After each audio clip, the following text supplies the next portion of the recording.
Ken Paxton is now at 60.3%, and John Cornyn is at 39.7%. All right, I'm ready to call it. No, come on. Yes. It's too early. It's not. He's not going to overcome a lead like this. Remember, this is a primary, not a general. And so the vote is reasonably well spread out across the state. Right. Let's see. Check out Kalshi. I'm calling it. What? See what Kalshi says. Oh, my God. That's crazy, dude. Let's go to Kalshi. I've called them sometimes when they're 2%, as you know. Kiko, good boy. Goodness. The Kalshi has Ken Paxton at a 99.9% chance to win this election.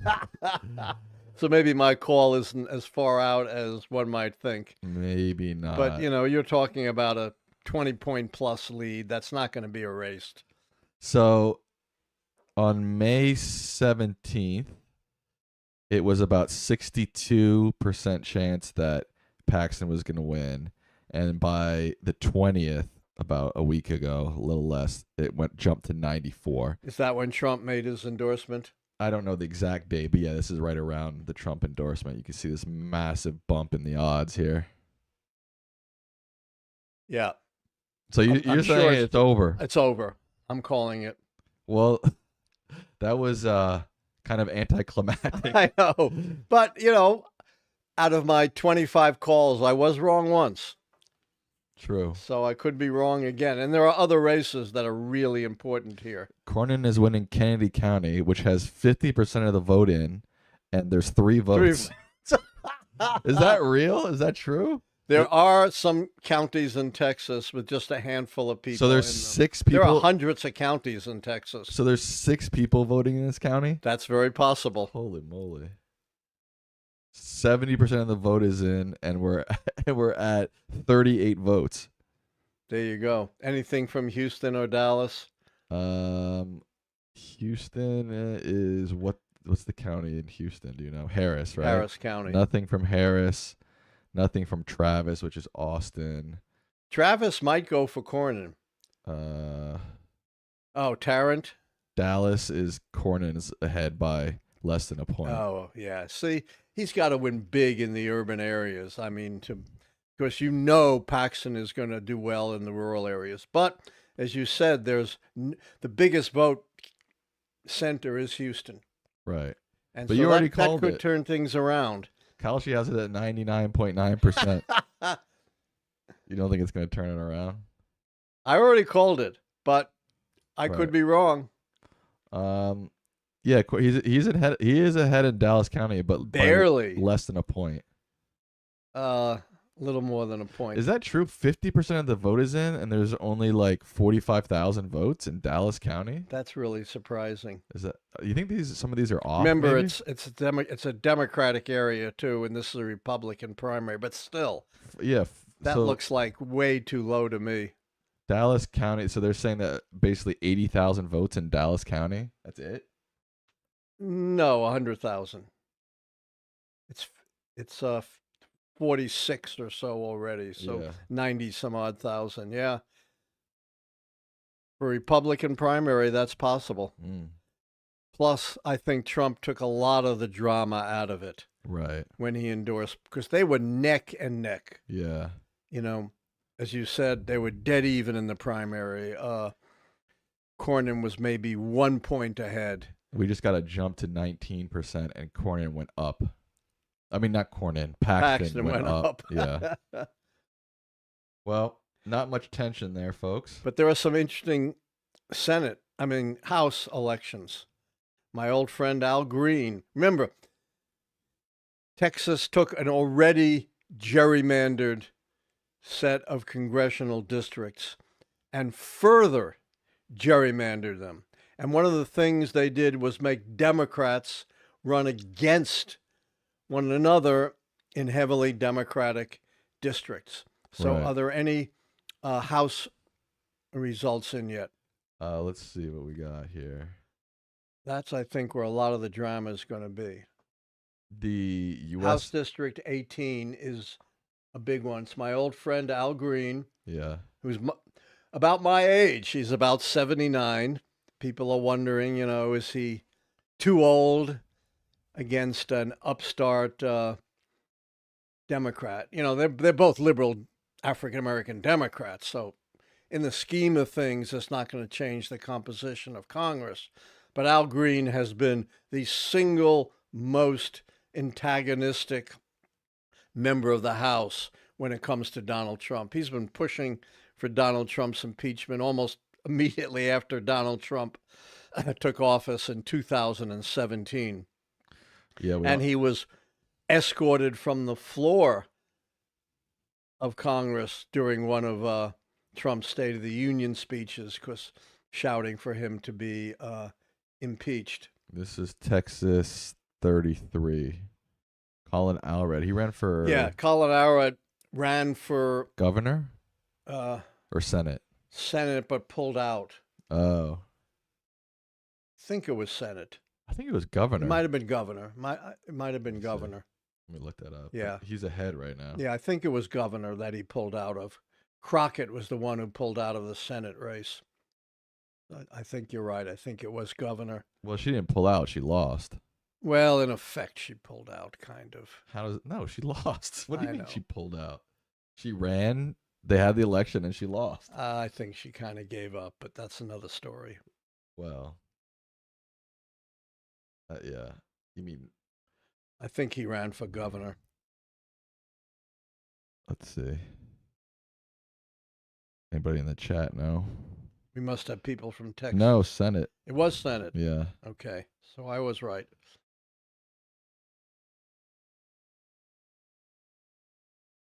So he was the one who pulled out. Yeah. Crockett, it says, Allred announced that he was running for governor against John Cornyn, but following Representative Jasmine Crockett's entry into the race, he withdrew. Crockett eventually lost to James Tallarico. Right.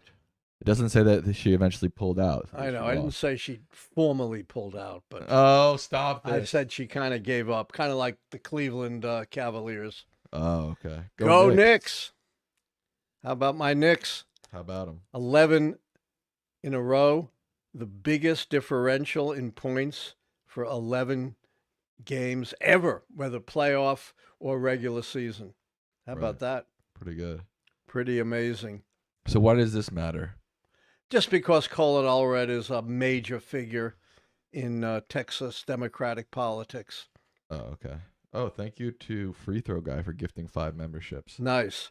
Hey, by the way, What? we are almost at 181,000 subscribers. Oh, right? yeah. We're very close. So if you guys are not subscribed, please subscribe. We are just almost at a new milestone, and we'd love for you to help us out here. So here is another interesting race, the Attorney General. Attorney General is a runoff. very interesting race. We've got Mays Middleton versus Chip Roy. Chip Roy is fairly well known. Yes, in the he's very Congress, conservative in the House. but he's very irascible. Yeah. And he's not just a Trump toady like Mike Johnson. Well, He's been willing from time to time to stand up to Trump. He's almost 11 points behind. Doesn't look good for him, does it? Who's Mays Middleton? Do you know? I don't know. But I think Mays- he's a business person. It says who's Mays. let me finish. Oh, I think he's a business person who's self-financing his campaign and someone who is just all ready to kiss Trump's ring no matter what. you said I think. I was just going to read exactly. There's a little text here that says exactly who he is. Go ahead. Mays Middleton, a wealthy oil Yes, mogul I was right. I told you. and state senator who once headed the Texas State House Freedom Yep. Caucus. Chip Roy, member of U.S. House of Representatives Freedom Caucus. Blah, blah, blah. So I actually gave Yeah. more information about Middleton than was on the little screen there. There's also a Democrat runoff here too, but probably no chance of either these Zero people winning, chance, right? yeah.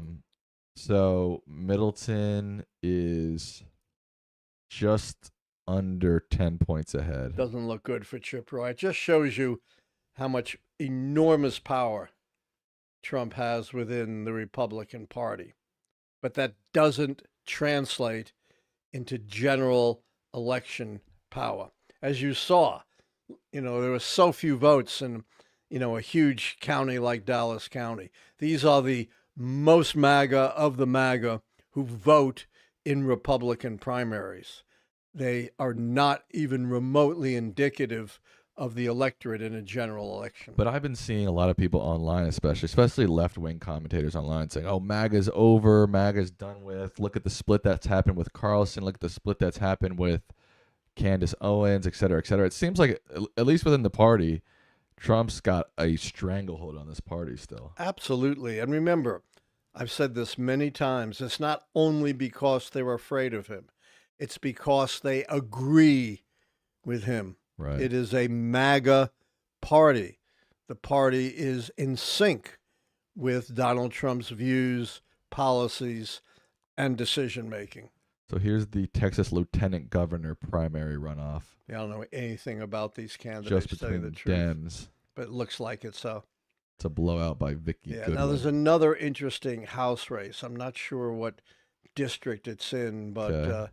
it's supposedly an anti-Semitic Democrat. I think her name is Galinden, something like that. If you can find it. Galindo? What? Galindo? Yeah. Do you have your hearing aids in? I'm sorry. What? Do you have your hearing aids in? Yes. Yeah, here we go. There you go. Nothing in yet. Maureen Galindo versus Johnny Garcia. So you're Yeah. saying Maureen Galindo's She's been anti-Semitic? accused of being. Check it out. But I believe I'm not an expert on Texas internal politics, but I do believe that she has been accused of being anti-Semitic. Now, a lot of people who are anti-Israel have been accused of being Yeah, but I anti-Semitic. think what she has said goes beyond that. This is from CNN. How a Texas Democrat rebuked by her party for anti-Semitism made it to the runoff. Right.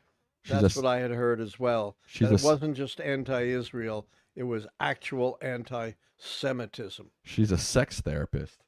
Oh, well, she got my vote. Hey, calm down, sir. Holy moly. She spent just a few $1,000s on her campaign.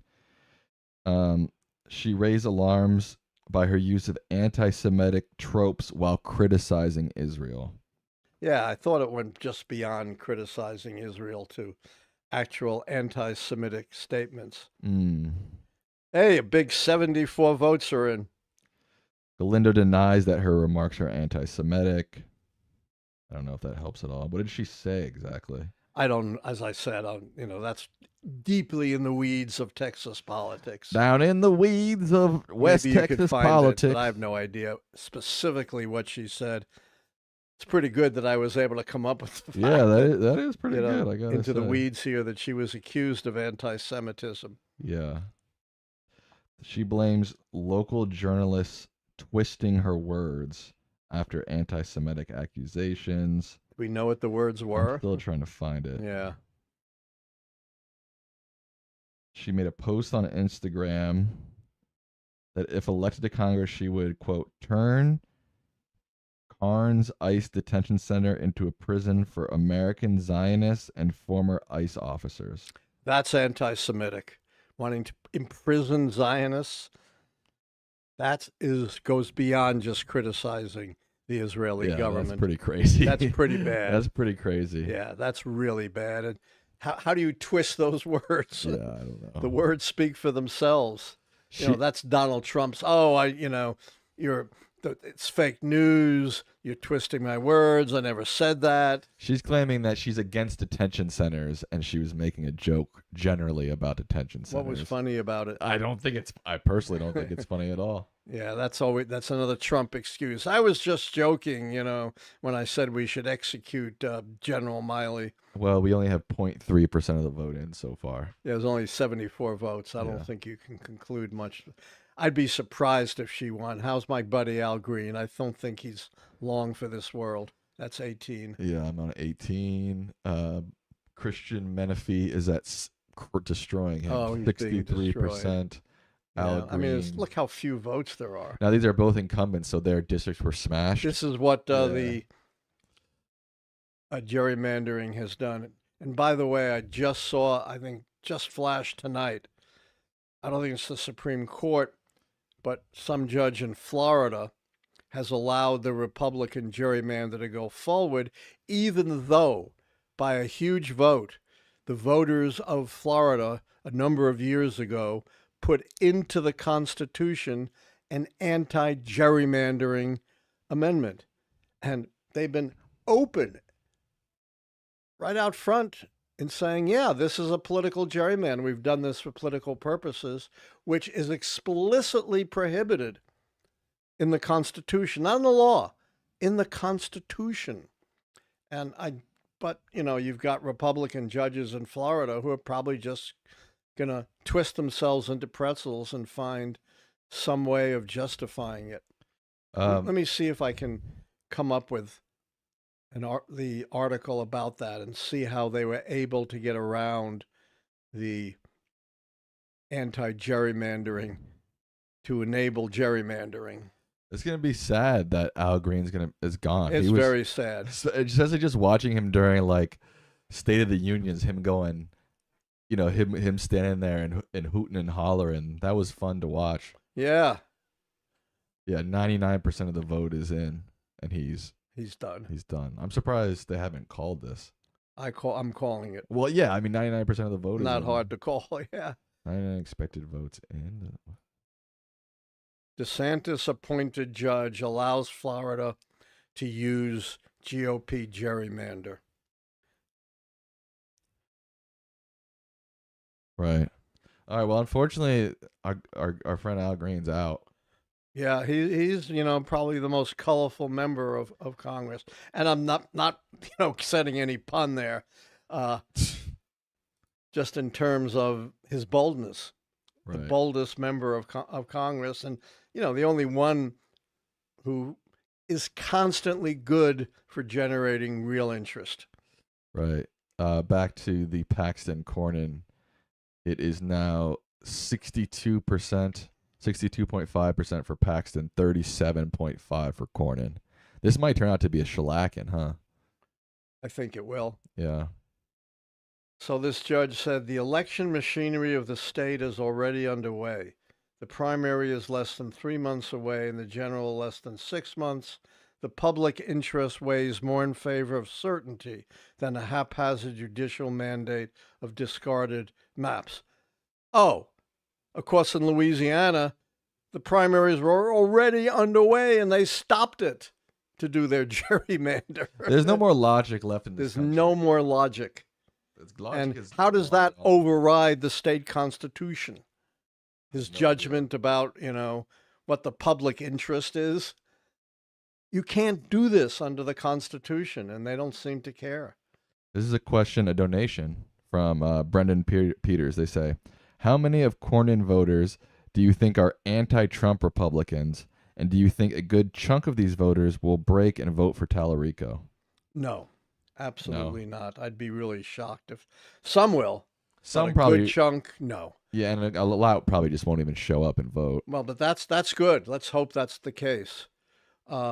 But some will, and they don't need a lot because I think Tallarico will clean up, obviously get 90% plus Democrats and do well with independents. So he doesn't need a huge break, but certainly some Cornyn voters will either, as you say, stay home or defect. Probably more will stay home than defect. This is also from Brendan Peters. They say, yes, when considering Tallarico's chances of winning, you also have to factor in how difficult they've made it to vote in Texas and the gerrymandering. But gerrymandering wouldn't affect a general election in the Senate, U.S. Senate. Indirectly, it could by holding down turnout. The Democrats don't have much chance in most districts. Maybe they won't be as motivated to turn out. So the audience member is right. It could have some indirect effect, but not certainly the kind of effect it has on U.S. House elections. And as I said, they're going to dump a lot of money, and they're going to smear Tallarico in every possible way. Forget about fidelity to the truth. That isn't going to matter one whit. Fidelity to the truth. What year? Of course not. What am I talking about? Yeah, what year are you living in? Yeah, really. NBC News has officially called the projected winner. Yeah, I don't know why it said 99% before. Now it's back to 61, but still doesn't matter. Yeah, the projected winner 37 points ahead or something. Christian Menefee. Yeah, I mean, it might also just be partially, Al Green's an old guy, Hey, watch that. He's my age. I'm just saying to be, People want young, fresh faces in Congress. And I don't blame them. I think, you're a young, fresh face. You should take over for me. That's scary. I'm the same age as Al Green. Yeah, but you're an academic. It's different. That's You're a different. scholar. You can sit around and write books. And I'm an Olympian anyway. Oh, you are you? I am. Nice. Let's check in on Attorney General. Looks like Chip Roy is history. Yeah, he's come back actually a little He's bit. 15 points down with 40%. And remember, Oh, he's gone worse. He's gone backwards. Yeah. He hasn't come back. Yeah. You just cannot go up against Trump in a Republican primary. It's almost a 100% defeat. I don't know why. Like, I know your argument and a lot of people's argument, and obviously it's true. Like, it doesn't matter. You can't win generals based off of, controlling the base of the Republican Party. But I don't know. It still concerns me that he has this much power over American politics. That essentially he can go, this guy, not that guy, this guy, not that guy, cut this guy. And it just goes, yep. Oh, I agree. It concerns me. It is concerning unto itself, even though it doesn't necessarily dictate what's going to happen in the general election. Right. What's happening in the person accused of Galindo. Let's see. Galindo. Yeah. She is behind by 19 points. With almost half in. Yeah, so I think she's done for. Thank goodness. With the article I was reading, a couple Jewish members of Congress said that if she was, by some chance elected, they would immediately expel her. So, well, they don't have the power to expel her. You need a majority of. Well, they would move to expel her. Sorry, I didn't mean. Yeah. Yeah. Actually, yeah. Doesn't look like that's going to have to come to pass. Now, is this a red district? I don't know anything about this district. No. 35. No, it's a blue district. Let's see. Yeah. It's outside of San Antonio. I don't know. Yes, I'm saying this district is a district outside of San Antonio. It might be a new district. I don't even know. They're all new districts, or almost all of them. A lot of them, because they, redrew the map. Let's see what the vote is there. That's why you have Menifee pitted against Al Green. Right. That's a classic hallmark. God, that rationale in Florida. Yeah. For overturning the Constitution. I know. Crazy. Unbelievable. You would think at least judges would still be not swayed by partisanship, but we can only wish. So what universe is that? So there's a lower. They're expecting 12,000 Dem votes here in this district, and they're expecting 30,000 Republicans. So it looks like a red district. Yeah. And it's outside. It's not San Antonio. It's not San Antonio. No, it's like the surrounding areas of San Antonio. Wow. So I think probably most likely whoever wins this Republican runoff is going to win. It's looking now like it's going to be John Lujan. Whoever that is. But yeah, 30,000 estimated votes here and only 12,000 estimated votes in the Dems. It can't be only 12,000. There's already over 10 and less than half. Oh, estimated remaining. Sorry. Yeah, so it's not that much of a difference. Well. Oh, that's estimating remaining 30,000. There's 30% of the voting here, yeah, 46 here. So it's not quite as red as dramatic. As I thought. Yeah. Sorry. Now, some of these districts, that are red, Democrats believe they can win. That they're shaved too close. That if there's a big blue wave, we've seen Democrats outperform previous results by 15, 20 points. Yeah, it doesn't look likely here. I mean, the front runner already has 6,600 votes with 30% in, and the front I agree. Here only has 6,000. It's definitely a red district, but again, you can't draw too much from primaries. Okay, I won't then. But, obviously that district would favor Republicans. But if it's a blue wave, then all bets are off on these gerrymandered districts. They came upon me wave on wave. But, you're right. I am shedding tears for the demise of a real judiciary. It's really sad. Speaking of gerrymandering, actually, Yes, we have some other things to discuss. yeah, Wyatt Hamilton donated, and he wants you to talk about the redistricting that we got news about today in Alabama and South Carolina. Do you want to tell the people about that? Good news for those who don't like gerrymandering, particularly don't like Republican gerrymandering. The South Carolina legislature defied Trump, imagine that, and decided, like in Indiana, decided they were not going to redraw districts to gerrymander out the one Democratic district in the state. And remarkably, a 3-judge panel in Alabama ruled that they do not have to dismantle the black district that was a target for gerrymandering. And it's a 3-judge court, and I believe 2 of the 3 judges were Trump appointees. Imagine that. So what are the states that have actually gone through with their new BAPs? Is it just Texas and California? Because Virginia's got blocked, right? Florida, Utah, Missouri. Virginia got blocked. South Carolina, Indiana. Alabama didn't do it. Alabama got blocked by the court. Right. So the biggies, the 3 biggies, Texas, Florida, and California. There's some talk about New York, but it seems to me it's awfully late for anything to happen in New York. So it seems like the GOP sort of won these redistricting wars. No question, but not as big as people may have thought. People thought, yeah. And again, it's not clear that these districts are necessarily going to go Republican. Obviously, California is the biggest blue state. Right. Texas and Florida are the biggest red states. Correct. So the second biggest blue state would be what? New York? Right. Yes. In terms of population? Yes. Yes. Yes. All right, well, that's where we're at. The redistricting wars, that's where we're at on the redistricting wars. But there are other things to talk about. You want to talk about Iran for a second? Yeah.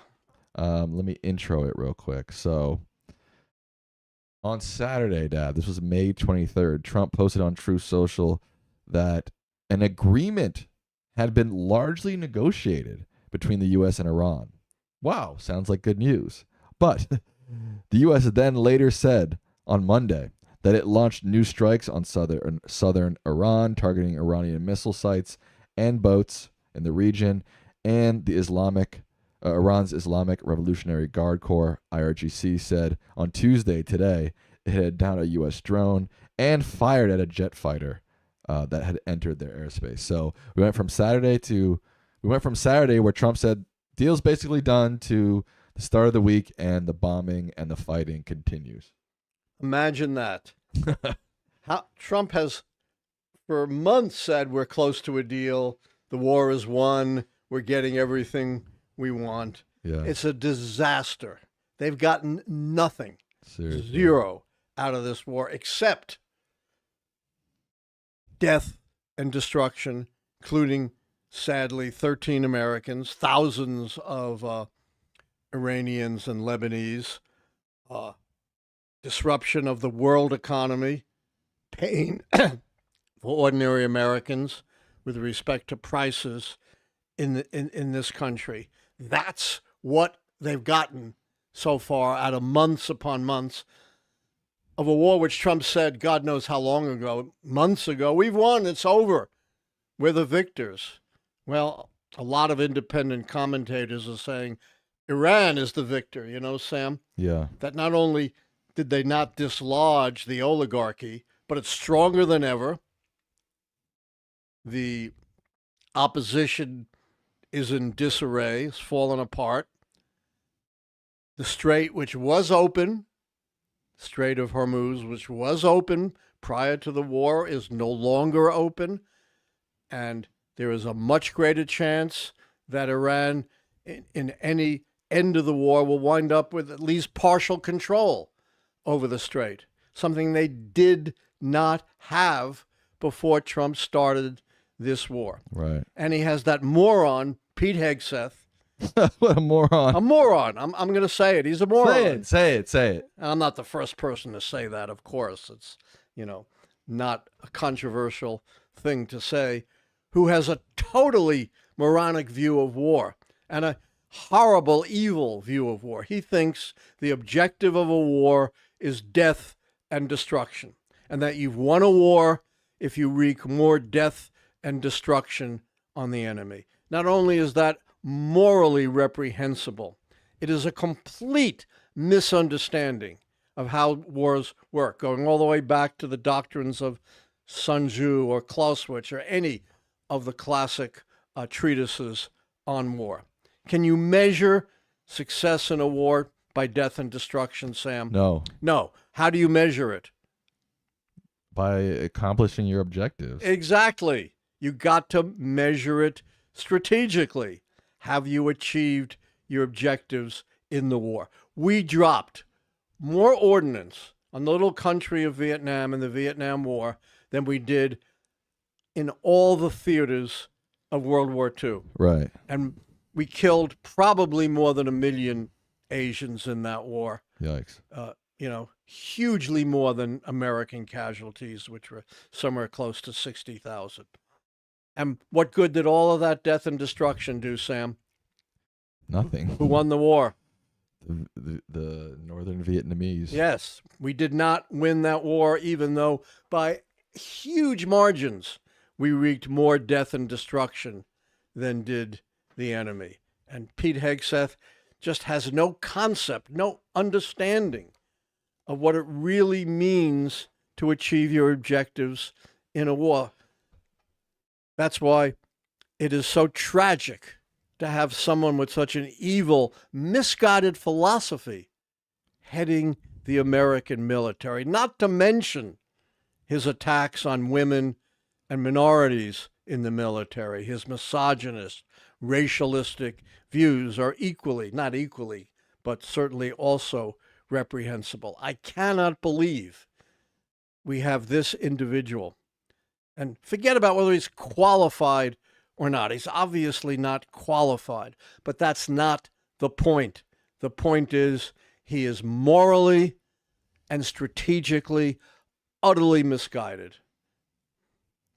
Yeah, when I was looking for the exact quote on that Truth Social post when he said, basically a negotiation is done, I was running through his Facebook page and he was posting meme after meme about Obama was sending shipping containers full of cash to the Iranians. And he's obviously trying to make the point here we were giving all this U.S. money to Iranians and I stopped that.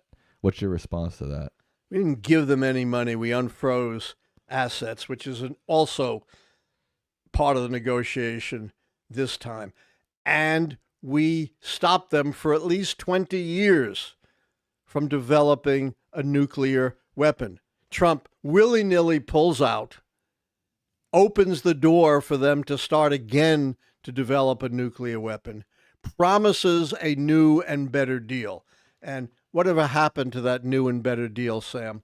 It's turned into bombs. Exactly. A decade later, that's where we are at. Right. It is one of the great tragedies of our time that Trump, just because it had Obama's name on it, pulled out of the nuclear accord, which, by the way, was not just the United States, right? Right. A whole array of both adversaries and allies joined with us in the JCOP, the Joint Commission. Right, and obviously agreement. This war itself is costing the U.S. billions of dollars. So if you want to talk about money, we can go there. Way more than was involved in the original Iran nuclear accords. They're now admitting $29 billion, and of course rising. Independent analysts say the real cost, because of the damage to our facilities in the Middle East, is much closer to $50 billion, way dwarfing any amount of money involved in the original Iran nuclear accords. Right. But you know what Trump said? What?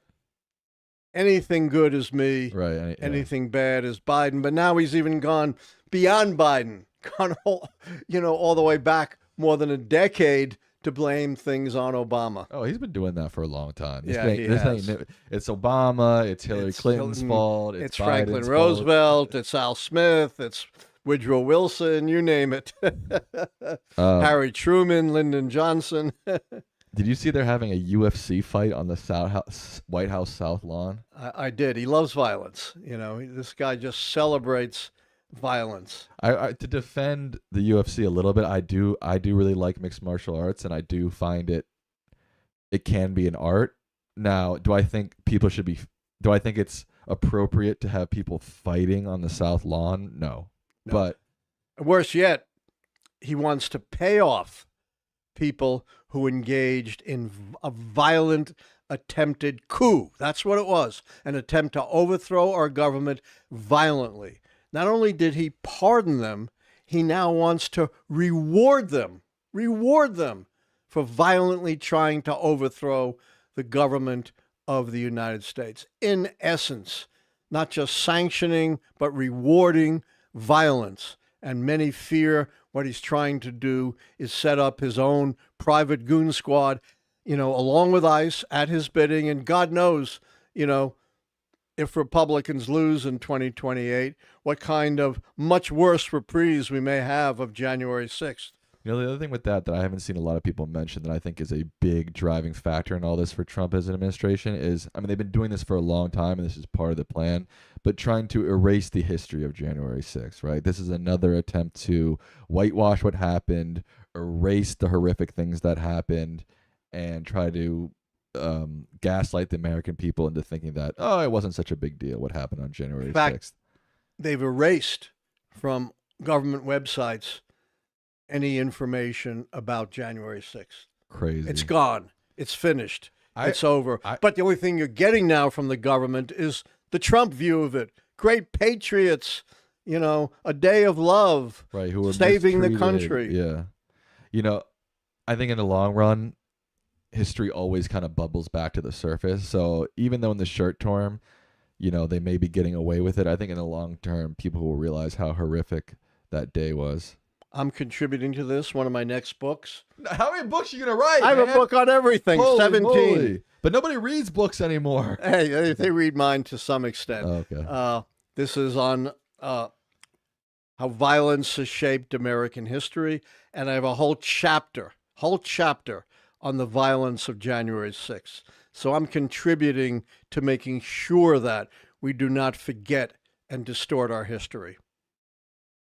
Good idea, Dad. This is back to Iran for a moment. This is a $5 donation from Emperor of the Drones. They say, Europe wants no part in the Iran war, but isn't it strange they've kept out of negotiations over the Strait of Hormuz? Don't they have a stake in those talks? They do have a stake. I'm not sure, they have an entree with the Trump administration into those negotiations. I don't know the inside story of that, but I wouldn't be surprised if they're being frozen out. Are we getting to questions now? I'm sort of free flowing here. Well, I think you need to do your housekeeping then. Okay. Well, he's told me I need to do our housekeeping. So let's see how many people we have watching. We have over 800 people watching, but only 300 likes. What? That's crazy. Make sure you like the stream. It helps us a lot. Subscribe if you're not subscribed. We're almost at 181,000. We're almost very at close. 181,000. Become a member today or donate, and you will be in line to get your question answered by this guy, Allan Lichtman, Distinguished Professor of History. I'm ready. I'm always ready to answer questions.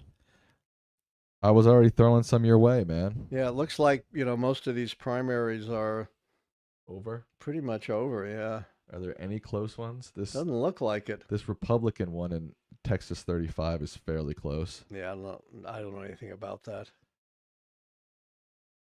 Yeah, the rest of them, nothing else is close. Look at the Attorney General. I assume that's done. 59 for Johnson.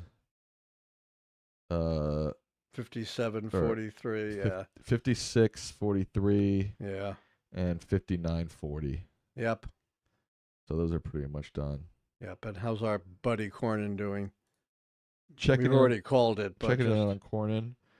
He's gotten further behind. He is at 37.1%. Ken Paxton, the MAGA candidate, is at 62.9% with 45% of the vote. This looks like the Knicks versus the Cavaliers, a 25-point margin at halftime. Got him. That was a good one, Dad. Got him. Yeah, Paxton won everywhere, basically. Yeah, that's usually the way it works in a primary. Right. The alleged anti-Semite is down by almost 19 points. Yeah, she's cooked. Maureen Galindo. Yeah. That's going to be a tough race, though, for the Democrats. Why would she say that? It's just a stupid thing to say. Hey, are you shocked that a politician should say something stupid? Fair point. Fair point, good sir. All right, so donators and members get priority, right? Right. We can definitely use some more donations. Just behind. I just want to review some of these before we move on. So Paxton wins. Yes. Beating Cornyn. Menifee wins, beating Green. It looks like Allred is going to win in his House seat. Yep. Galindo, the alleged anti-Semite, is going to lose. Texas 35, the Republicans are pretty close. That one's still going. Attorney General Middleton seems to be beating Roy pretty handedly. Johnson is beating Jarowski pretty handedly. And Lieutenant Governor Goodwin is beating Velez handedly. So there's really been no upsets. Nothing unexpected, let's say. Yeah, I mean, all the expectations are being borne out here. I mean, Cornyn losing is kind of an upset. He's an incumbent senator. Not once Trump endorsed Paxton. I think you saw what happened to Kalshi. It went up to 90%. Yeah. So it's hardly a surprise that Paxton won. Right. And the polls also had Paxton way ahead once Trump endorsed him. As I said, the perfect Trump candidate. Yeah. You know, surpassing even the late, great, and I don't mean that in a literal sense, Herschel Walker, or the famous Roy Moore, right, who was accused of... Herschel Walker died? No, I said I don't mean that literally. Sorry. I mean politically. Yeah, okay. My brain is second to No, he's still around. And you know, the infamous Roy Moore accused of stalking young women in his 30s. I mean, ugh. Oh, God. And Paxton is worse. You think so? Oh, yeah. He has so much corruption. It's hard to tell, you know, some of these real grifting MAGA people. It's hard to tell who's worse, you know? I know, but yeah, I think he's worse even than Herschel Walker. Like we were debating the but other Roy Moore's creepier, if you get what I mean. We were debating the other day who was worse, Bondi or Todd Blanche, and I don't know. In my mind, they're both equally as bad. You said Todd Blanche is worse, though. I think he's a little. I think Bondi maybe had a sliver of integrity. Sliver. I don't know. Blanche, I'm convinced, has zero. She may have had 1%. He's got zero. He is total Trump toady. He's the perfect counterpoint to toady Mike Johnson, the most chicken-hearted leader we've ever had of Congress, who instead of taking a tough vote, what does he do? He sends all his members home. Our good friend Wyatt Hamilton says that in Texas 35, De La Cruz was endorsed by Trump. Oh, that's interesting. And they're behind right now. I mean, now only 30% of the vote is in. Yeah, it's very close. Yeah. Okay, he needs his soda. My soda. He has gently touched my arm, so that means he needs his soda. Thank you. Do you think Graham Planter will unseat Collins? You know, as Mark Twain said, the rumors of my death are greatly exaggerated. The rumors of her demise politically have always been greatly exaggerated. But this is, I think, again, you know, there's a long way to go. But so far, this looks like a big Democratic midterm year. And if that's the case, yes, she will finally lose. The midterms are going to be interesting, man. I'll tell you that. Let's not forget, all of this pivots on a free and fair election, which is by no means a given. Yikes. What was I about? Oh, people want to poll who's worse, Blanche or Bondi. Should we do it? Sure. You know While my vote. while I do that, I want you to comment on protests and clashes with ICE outside a New Jersey detention facility. Protesters have clashed with ICE agents outside of Delaney Detention Center in New Jersey amid reports of inhumane living conditions inside the facility. Have you been following that? Yes. And the protesters are absolutely right. You know, as far as I know from reports, these are substandard facilities without adequate medical care, even though the populations in these facilities are increasing and you're going to have more people in need of medical care, more medical emergencies. The last number I saw from about a week ago or so was 51 deaths in custody, more than 4 years, I believe, or comparable. But I think it's even more than 4 years under Biden. Now, part of that is, of course, more detainees, but that's not the full explanation. It is horrific that we have this many deaths. And according to the reports, those who are, experts in this field, the 51 deaths is way understated because it's likely they released a lot of detainees right before their medical conditions so badly deteriorated that they passed away. So the real number may well be much higher. But yes, it is horrific what ICE is doing to this country on a totally false premise, on another big lie that undocumented immigrants are killers and criminals and cutthroats, when in fact, undocumented immigrants have the lowest rate of crime and violent crime in this country. Lower than legal immigrants and much lower than Native Americans. And we've talked about this before. The statistics show the overwhelming majority of those detained by ICE either have no criminal convictions or criminal convictions for some minor offense like driving with a broken taillight or some traffic offense. And the minuscule number of serious criminals that they've picked up were likely already in jail and were picked up from the jails or prisons. Yeah. It seems like the Trump administration really had an upper hand on immigration going into the 2024 election and their victory. And now it seems like they've lost their grip on immigration completely. They really blew it. Yeah. If they had stuck to border security, which is what people wanted, then they still would have had a big advantage on immigration. But unleashing ICE on the country to really no good end, they sacrificed the advantage they had going in on immigration. Self-inflicted wound, or as Shakespeare once put it. Then they talk of the engineer who is hoist by his own petard, that is blown up by his own explosive. Wow. That's what petard means? That's what petard means. Explosive? Explosive. I had no idea.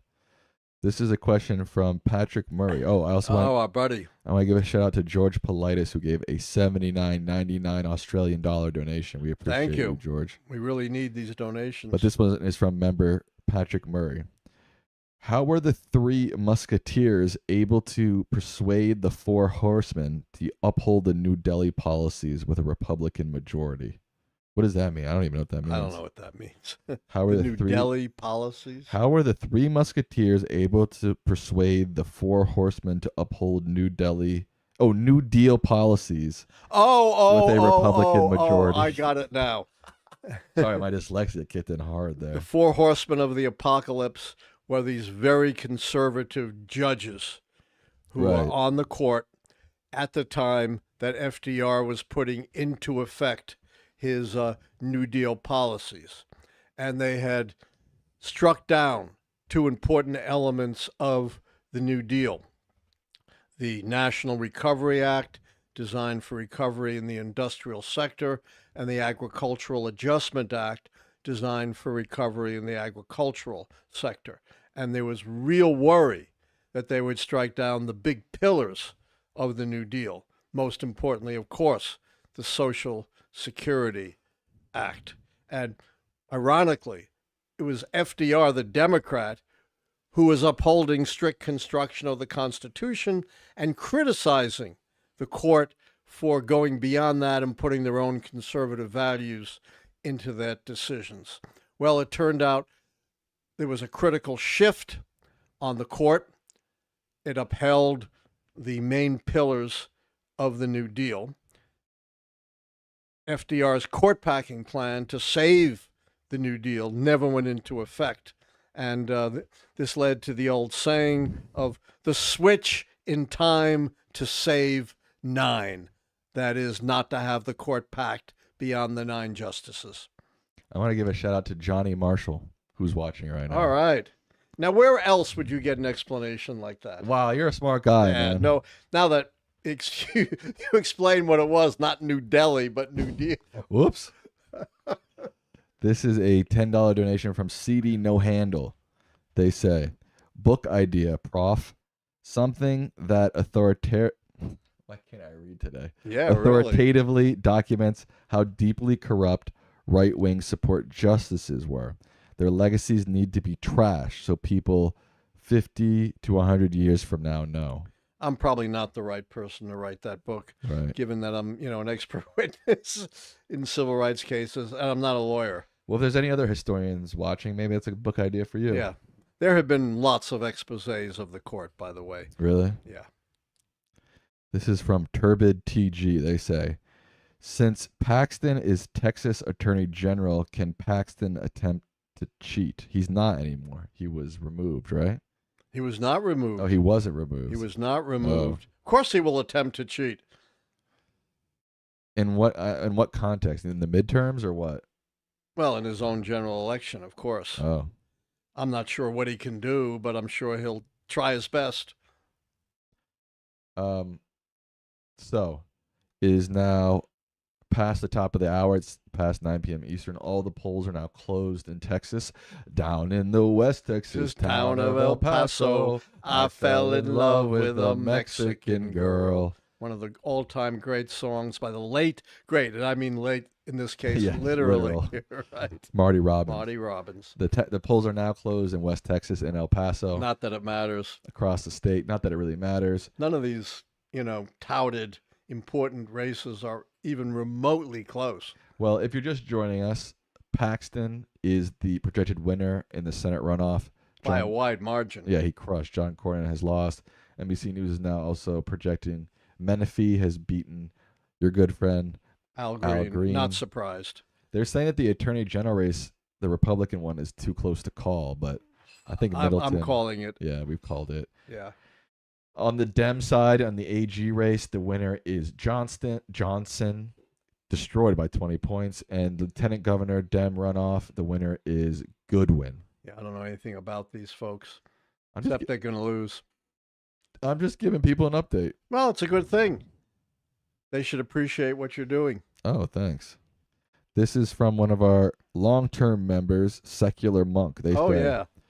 Thoughts on the new rules that were introduced that cut off federal loans for liberal arts programs based on the amount of income that graduates make. Yeah, they're just stretching in every possible way to cut off monies flowing to so-called liberal groups, targeting liberal states like California for cuts in food stamps or FEMA aid, going after so-called liberal institutions like Harvard University. It's all politically driven. And a lot of what they're doing is hurting real people. This is not something that's good for the country. It's a disaster. Right. Thank you to Doorways to Happiness, who just gifted 10 memberships. Wow. Holy moly. That's a name I hadn't heard before, at least didn't ring a bell. And they just on top of that, they donated $20. Thank you, whoever you are. And they've got a question for you. I'm happy to answer your question if I can. Do you think Alito or Thomas will resign before the midterms? Yes. Really? Yes. Oh, before the midterms. I'm not sure about that. It's not much time before the midterms, but I'd say it's 50-50 that at least one of them will retire, because I think they're worried the Republicans will lose the Senate and maybe not get it back again for a long time. Right. I don't think they're going to pull, Ruth Bader Ginsburg, one of the great tragedies. But you think that they're definitely going to resign before 2028? A lot depends on who controls the Senate. So let's say Dems control the Senate, they control all of Congress, then you're saying they'll definitely resign, probably? No. Oh. I'm saying they will definitely resign if Republicans control the Senate. That way, if they resign, you can get a Republican replacement. If the Democrats control the Senate, that won't happen.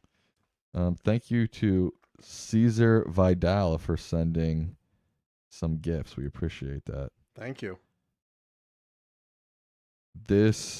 So Secular Monk clarified their question. They said the new rules supposedly cut off federal loans entirely for undergraduate programs whose graduates did not earn more than the median wage of workers with only a high school diploma. So that was the higher ed question. Yeah, it's just crazy. Earlier. You're penalizing people for bettering themselves. It's just, absolutely contrary to what Republicans are supposed to stand for, which is a meritocracy. Right. That's a good point. Look, again, logic and consistency is not part of the American political vocabulary. It's not part of American political vocabulary. Not under Trump, anyway. Right. It's pretty good under Biden and Obama. Whatever you may think of them, they weren't off in the stratosphere. They're pretty mainstream. This is from Jess Palafox. They say, people in Texas sure love to vote for criminals. Corrupt Paxton offered a plea deal to a Waco attorney originally charged with continuous sexual abuse of a child. I did see CNN reporting about that today, actually. I'm not familiar with that, but it certainly doesn't surprise. Nothing about this corrupt, morally reprehensible individual would surprise me. I'm surprised that people would back him. I am sorry, I am. They back Trump. I'm surprised they back Trump. Look, yeah, I know. I am too. I'm surprised they back Trump too. I don't get it. I mean, I get it to some degree, but to some degree, I remember don't. my analysis of American history, the two forces that have run through this country. Remember, we had slavery for hundreds of years. Then following slavery, we had almost 100 years of Jim Crow, almost as bad as apartheid in South Africa. You got to understand, America is not this, wonderfully tolerant, liberal, diverse, democratic nation. Not hardly. Well, a lot of people hope it will be. It certainly is a lot better than it has been, but, Trump, as I said, is not just want to take us back to the 1950s. He wants to take us back to the 1850s. He is exploiting that very powerful, dark strain that has run through the entire American heritage. But it seems to me like if you go to your average MAGA voter and you put Trump's credentials and all the things he's been accused of or convicted of, they would say, oh, I would never vote for this guy, right? And then same thing with Paxton. If you put all the things he's been accused of or convicted of, they would say, I'd never vote for this guy. And yet they're lining up to vote. He just destroyed Cornyn. Yeah. Here's something interesting. Okay. Remember Bill Clinton? I've heard of him. He had this transgression. Yes. Do you know what that was? A blowjob. Yes. It was horrible, exploitive, but far from the worst, right? It was consensual, even though, it was a power mismatch. Trump's sexual violations, infinitely worse than anything Clinton did. And yet, the conservative evangelical movement that is the core of Trump's support vociferously denounced Clinton, saying it didn't matter what his policies are. Policies are irrelevant.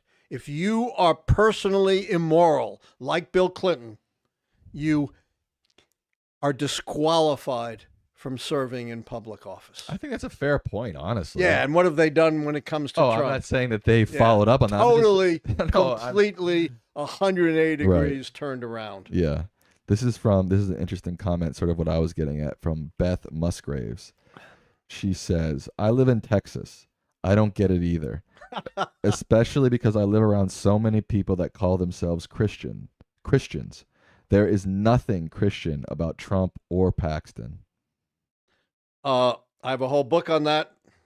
No, so many books, man. Yeah, right there, Conservative at the Core, in which I talk about the ways in which people like Paxton and Trump totally distort, misrepresent Christian teachings, as if the teachings of Jesus were all about transgenders and homosexuality and abortion, when Jesus doesn't even talk about any of those things, or maybe very indirectly.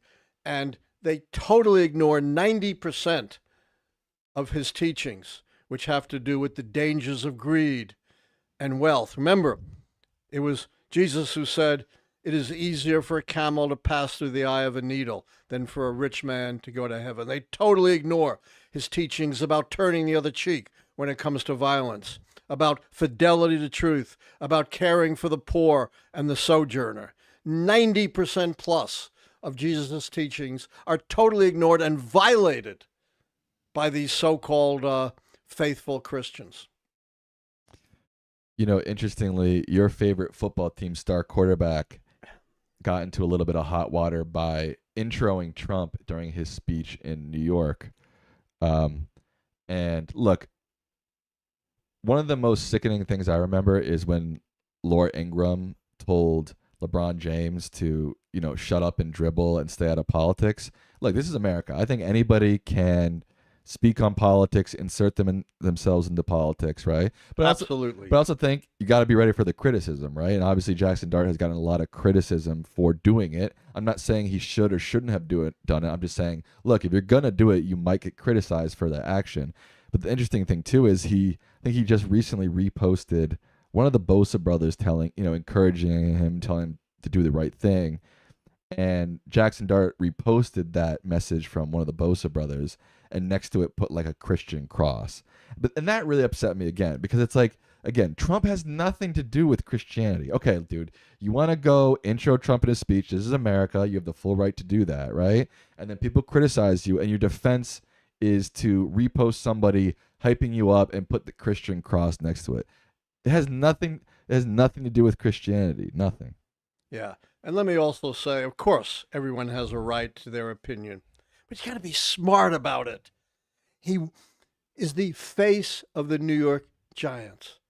What is the race of the majority of the New York Giants football players? Sam? Well, the whole NFL and right, NBA. But his own team, I don't care about the whole, his own team is heavily majority black. Right. And he's coming out for a guy who has denigrated, dehumanized, attacked black people throughout his life. Remember, he called for the execution of these three, the so-called Central Park violators who were, in fact, were innocent. He called for their execution. He has called black people low IQ, dumb, coming from S-hole. I can go on and on. You've got to be smart. The other thing is, right, what city is this team in?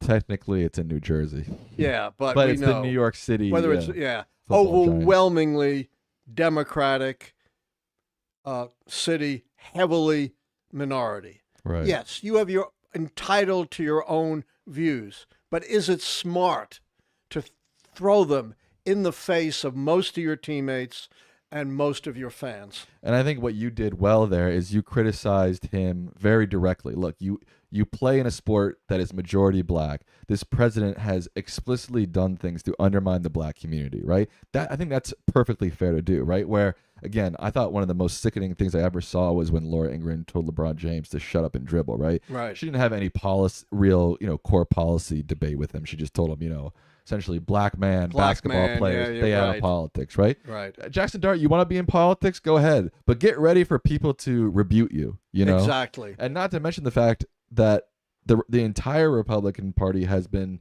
especially in the last couple of weeks, has been dismantling the black vote across the country. Across the country. Unbelievable. You can have your views, but you need to be smart, and you need to know what you represent. Do you want your fans in New York, people like us, to love you? Then don't shove your politics in our face. You have a right to do it, but be smart. Let's see what we got here. This is from Turbid TG. They say, why is Texas so red? Wasn't LBJ a Democrat? Well, you got to understand the whole South turned around. You know, really the pivotal election was the midterm election of 1994, where for the first time the South turned Republican, which wasn't a big surprise because the conservative Democrats that had controlled the South, because they were against the party of Lincoln, the Republicans were actually more ideologically and racially akin to the Republican than the Democratic Party. Right. This is from Annie's Kid. They say, have you seen the new statues at the Freedom Plaza yet in WDC? Thoughts? I haven't seen them, but I've heard at least one of them is a very prominent slaveholder, and that's horrific. You don't erase history by not putting up monuments to people who enslaved other human beings, who were involved in one of the most horrific, evil enterprises in all of human history. You can still study history, but you don't celebrate evil people. Do the Germans put up monuments to the Nazis? No. That doesn't mean they don't study the history of the Nazi era. That's one of the great fallacies that, they're trying to tell us to whitewash these horrific monuments. Speaking of Jackson Dart, again, you're supporting an administration that's putting up monuments to slave owners. Yeah. I don't think your black teammates would be very happy with that. No. Now, apparently this was one of the statues is of Caesar Rodney, a founding father known owner Hundreds of of enslaved people. Yep. But, then I certainly don't agree with this. But then, it gets tricky because, George Washington owned I know, hundreds it of does get slaves tricky. too, I and- understand that. But you don't take someone who's pretty obscure. Right. Washington has a lot to balance that out. Right. That this guy does not. No, I totally agree. We're getting sporty here today. This is from Julie Han.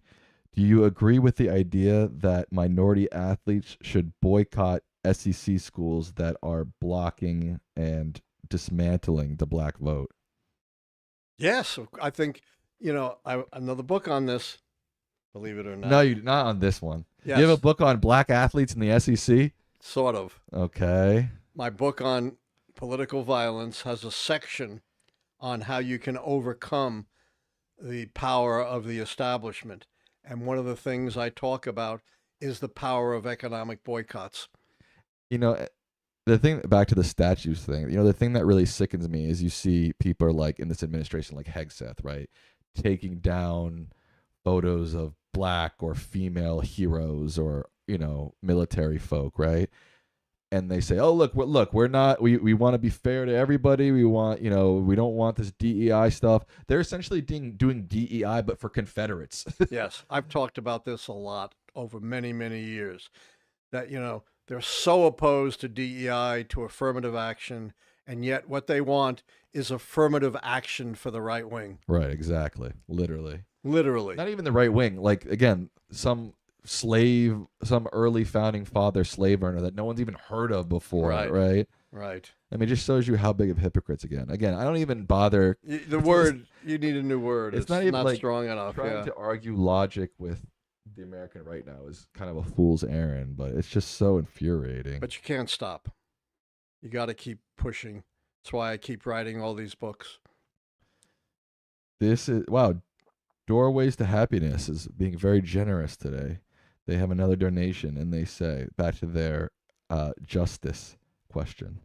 So if the Dems take the Senate and a conservative justice for some reason is not on the court anymore, should they hold an empty spot until there is a Dem president? 100%. What's good for the goose is good for the gander. It's a cliche, but you get the point. The Republicans are going to do it. The Democrats, can't just bend over and say, oh, we're going to do the right thing. It's just like with gerrymandering. Republicans start the gerrymandering war. That doesn't mean the Democrats should just concede. As awful as it is, and how much I'm opposed to that, unfortunately, it's come to that. It's come to fighting fire with fire. Otherwise, you're just giving up. I hate it. I hate it, but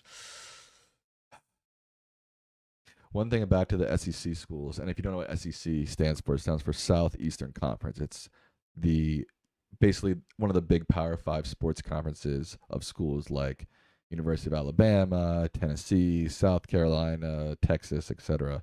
The issue is that a lot of these young black athletes, the way for them to make a name for themselves, to make the NFL, to make a lot of money, is to go to these SEC schools. That's always the problem. Because they're the best schools. They provide the best pro. They give you the best chances of making the NFL. Not that they get an education, but they get a chance to go to the pros. And by the way, most of them don't go to the pros. Now, interestingly, if you look at Travis Hunter, who is a current NFL player with the Jacksonville Jaguars. Was he the number 1 pick?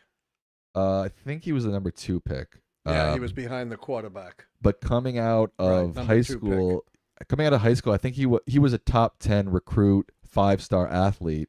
He ended up signing not with an SEC school, he signed with Deion Sanders at Jackson State, which was an HBCU, and then ended up following Deion Sanders to Colorado. But he kind of set a precedent there, saying, "Hey, I'm not going to not only I'm not going to go to a D1 school, I'm going to go to a historically black institution." And then, obviously went to Colorado, followed Coach Sanders there. But he kind of How many big-time recruits have done that after him? Not many. 0? Pretty much, yeah. Yeah.